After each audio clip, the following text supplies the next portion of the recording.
گناہوں کی 3 قسمیں ہیں، اور جتنی احادیث میں یہ چیزیں آئی ہیں سب کے بارے میں اصول اور قاعدے کی بات یہ ہے کہ جن گناہوں کا تعلق انسانوں کے حقوق سے ہے وہ معاف نہیں ہوتے۔ مثلا ایک آدمی نے دوسرے کو گالی دی اور پھر عمرہ کرنے بھی چلا گیا، تو یہ گالی دینا معافی نہیں ہے۔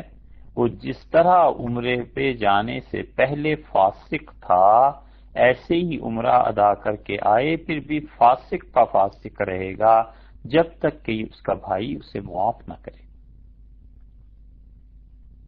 حضور اقدس صلی اللہ علیہ وسلم نے ارشاد فرمایا کہ ثواب المسلم فسق، مسلمان کو گالی دینا بغیر وجہ کے یہ فاسق ہے، فسق کا کام ہے، شدید گناہ ہے، وقتالہ کفر۔